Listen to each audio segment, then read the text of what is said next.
Hi കൂട്ടുകാരെ, hi, praise the Lord. കുഞ്ഞുങ്ങളെ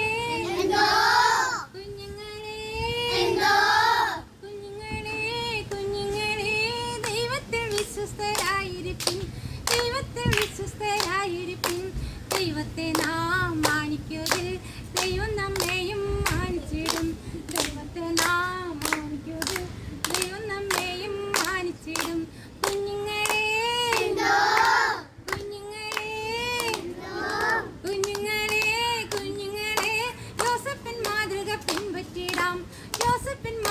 പിൻപറ്റിടാം. തൻ പിതാവിൻ പ്രിയനവെന്നാൽ മാതൃക കാണിച്ച പ്രിയമകൻ. തൻ പിതാവിൻ പ്രിയമകൻ എന്നാൽ മാതൃക കാണിച്ച പ്രിയമകൻ. കുഞ്ഞുങ്ങളെ ദൈവത്തിൽ വിശ്വസ്തരായിരിപ്പിൻ, ദൈവത്തിൽ വിശ്വസ്തരായിരിപ്പിൻ. ദൈവത്തെ നാം മാനിക്കുകയിൽ ദൈവം നമ്മെയും മാനിച്ചിടും. ദൈവത്തെ നാം മാനിക്കുകയിൽ ദൈവം നമ്മെയും മാനിച്ചിടും. 1 തെസ്സലോനിക്കർ 3:16. സമാധാനത്തിൻ്റെ കർത്താവായവൻ താൻ നിങ്ങൾക്ക് എല്ലായ്പ്പോഴും സകലവിധത്തിലും സമാധാനം നൽകുമാറാകട്ടെ.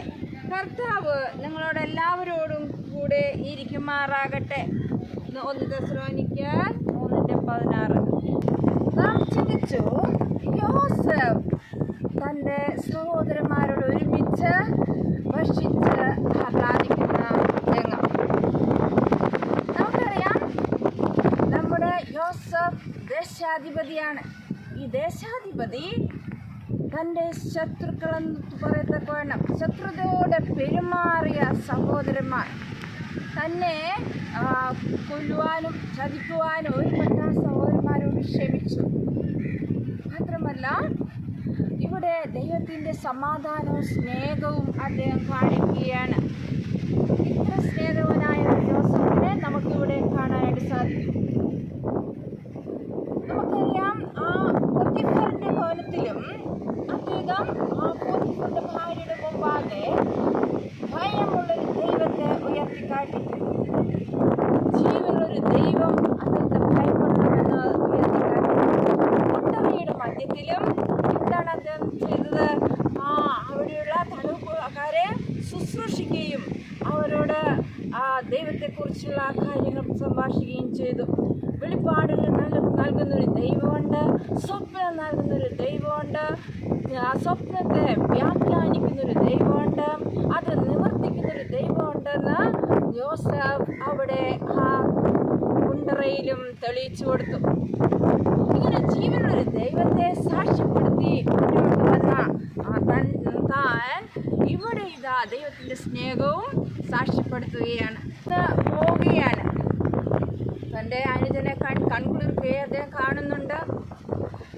എന്നാൽ ഈ സമയം യോസഫ് തൻ്റെ ഗൃഹവിചാരനോട് പറയുകയാണ്, നീ അവരുടെ ചാക്കിൽ പിടിപ്പ് ധാന്യം നിറച്ച് ഓരോരുത്തരുടെ ദ്രവ്യം അവനവൻ്റെ ചാക്കിൽ വയ്ക്കുക എന്ന് പറഞ്ഞു.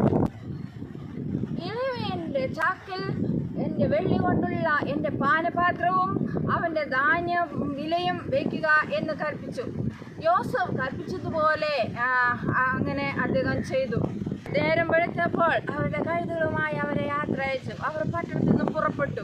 ദൂരത്താകും മുമ്പേ യോസഫ് ഗൃഹവിചാരനോട് പറഞ്ഞു, നീ വേഗം ഓടിച്ചെല്ലുക, എന്നിട്ട് അവരോട് പറയേണ്ടത് നീ അവരോട് ഇങ്ങനെ പറയണം എന്ന് പറഞ്ഞ് അങ്ങനെ പറഞ്ഞുവിട്ടു.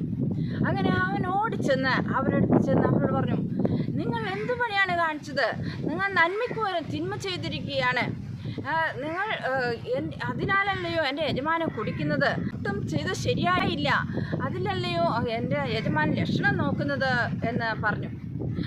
അപ്പോൾ അവർ ആകെ സ്തംഭിച്ച് എല്ലാവരും. എന്നിട്ട് പറഞ്ഞു, അയ്യോ യജമാനെ, ഞങ്ങൾ കഴിഞ്ഞ പ്രാവശ്യം കൊണ്ടുപോയ ചാക്കിനകത്ത് കണ്ട ദ്രവ്യം ഞങ്ങൾ തിരിച്ചു കൊണ്ടുവന്നല്ലോ, പിന്നെ ഞങ്ങൾ ഇങ്ങനെയൊക്കെ ചെയ്യുമ്പോൾ നിങ്ങൾക്ക് കരുതുന്നുണ്ടോ എന്ന് പറഞ്ഞു. എന്നിട്ട് അവർ അവരുടെ ചാക്കുകൾ അഴിക്കാൻ തുടങ്ങി.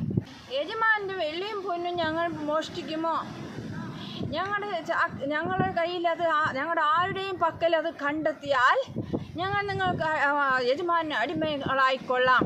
ആരുടെ ചാക്കിലാണത് കാണുന്നത്? ആ വ്യക്തി അത് മരണത്തിന് യോഗ്യനായി തീരും എന്ന് പറഞ്ഞു. അങ്ങനെ അവരെല്ലാവരും ചാക്കുകൾ അഴിച്ചപ്പോൾ ബെന്യാമീന്റെ ചാക്കിൽ ആ പാനപാത്രം കണ്ടെത്തി. അവരാകെ ഞെട്ടിപ്പോയി. പിന്നെ അവരെല്ലാവരും ഇതാ ഞങ്ങൾ നിങ്ങൾക്ക് അടിമകൾ എന്ന് പറഞ്ഞ് തിരികെ വേഗം യജമാന്റെ അടുത്തേക്ക് പുറപ്പെട്ടു. കുഞ്ഞുങ്ങളെ യോസഫിൻ ദൈവം കൂടെയുണ്ട്, യോസഫിൻ ദൈവം കൂടെയുണ്ട്. യോസഫിനായി വീരം പ്രവർത്തിച്ച വീരനാം ദൈവം കൂടെയുണ്ട്. യോസഫിനായി വീരം പ്രവർത്തിച്ച വീരനാം ദൈവം കൂടെയുണ്ട്.